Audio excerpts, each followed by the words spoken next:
Chapter 9. How an anti-religion zeal would like to drag Ravenhair in its wake. I had to face the truth. I was simply in love for the first time. In love like a poor chap whose intelligence does not dominate its instincts. I saw only one remedy, an always greater zeal for the defense and the advancement of the great cause of the proletariat. It was at the time that I launched the grand campaign of biblical dialogue. It aimed at arousing Catholics to an assiduous and thoughtful reading of God's Word, insisting fully on the freedom of examination practiced by Protestants for 4 centuries. I showed that this liberty had given us many generations of truly adult beings and master of their lives. By these very pious means I excited Catholics therefore to throw off the yoke of papism, and the Protestants to become the masters of this new generation. Although I gave to Protestants the dominating position, I also weakened them without giving their pride to the liberty to guess it. This weakening would come naturally from the emulation of diverse sects. In this contest, the Catholics could not act the part of arbitrator, because they would be preoccupied only by the desire of reforming themselves. It was child's play to persuade them that they must implement a return to the sources and a brilliant modernization. I suggested the zeal to give us, in all languages, new biblical translation, modern style, must be slowed down. Therefore, also, I noted a lively competition. I did not mention the final aspect of the problem, but the number of translations allowed us to notice that this aspect has not escaped the vigilance of churchmen. The modernization of God's Word often allowed the church obstinacy to dismiss, and that was done in a very natural way. Every time that a word seemed rarely used and risked not being understood, it was replaced by a word altogether simple and, of course, always to the detriment of the real meaning. How could I complain about this? Besides, these new translations facilitated the biblical dialogue upon which we laid great hope. For this dialogue, I would lead to sending churchmen somewhere else, anywhere, so as to lead to let laymen for all liberty to act as adults. I also proposed interconfessional biblical meetings. This was my real aim, and moreover, I could even go further by adding a benevolent examination of the Koran and of some other Oriental books together. Books to forget Ravenhair. I personally prepared many sessions of biblical dialogue, and by stressing the device aspect of some key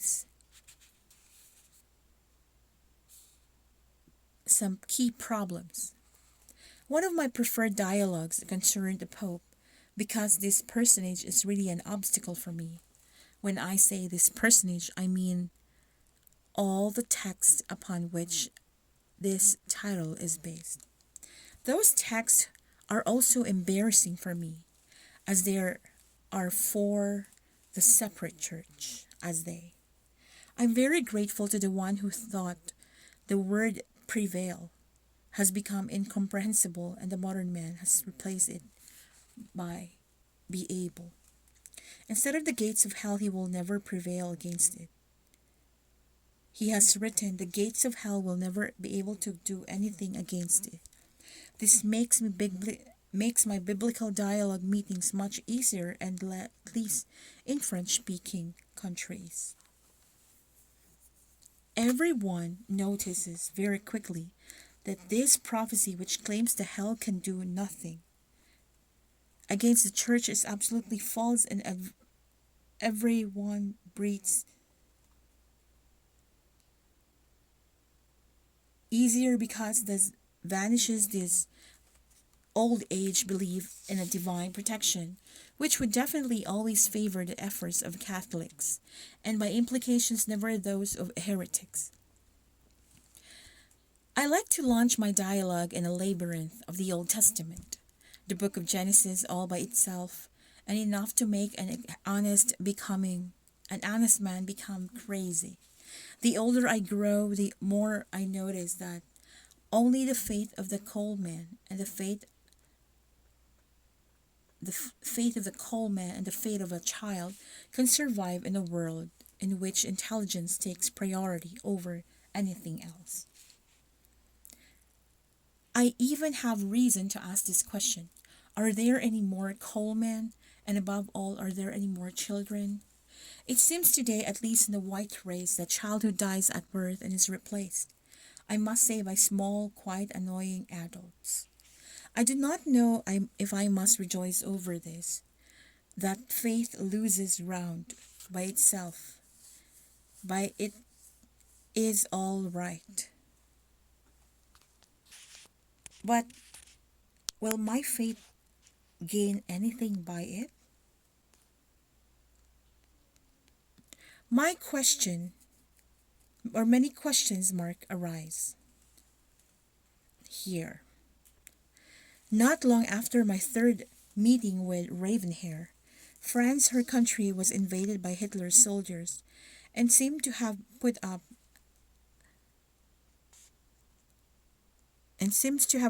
only an imaginary resistance. On this occasion, I wrote a very nice letter to my profound girlfriend in which I tried to console her. She agreed to take a ride with me in the country. She had an automobile that her uncle had lent her. In fact, she was staying at home of a brother of her father, but her real family had remained in France, right in the occupied zone. She would have liked to return to her country, a very human reaction which pleased me very much. I like this pride and this need to excel. How I would have wanted to have her become my colleague. Nevertheless, I dared to come to the problem of faith, more even to political problem. The metal that she still worked today on this fourth meeting put a whole world between us two. Whether we were having tea in a charming establishment, which seemed reserved to lovers, couples, made us a little sign of discreet friendship, which filled me with anxiety. This man was a brother of a classmate of mine. I had been invited into his family, and I knew him. He knew me well. How would he forget that I was a seminarian? I could not hope that the young girl in this company was a cousin of Ravenhair. I was furious, and my girlfriend noticed it. She offered to introduce me to her uncle and to aunt, so that I could quietly, naturally visit her at home, or rather their home. I thought of asking her under what title, as betrothed. How could I tell her that I wanted her all for myself, but that I would never marry her? No, I was riveted to Catholic celibacy in order to serve the cause of the proletariat. If she could have understood my inspiration or aspiration, it would have been marvelous, but I dare not even to broach the problem to her. And yet I could then have gone to visit her at her residence. It would have been sufficient that she accepts an obscure part. She noticed that I was not enthusiastic over the idea of being introduced to her family, and she left offended by that. It was not a first quarrel, but the first serious misunderstanding. I did not have enough money to rent an apartment or even a studio.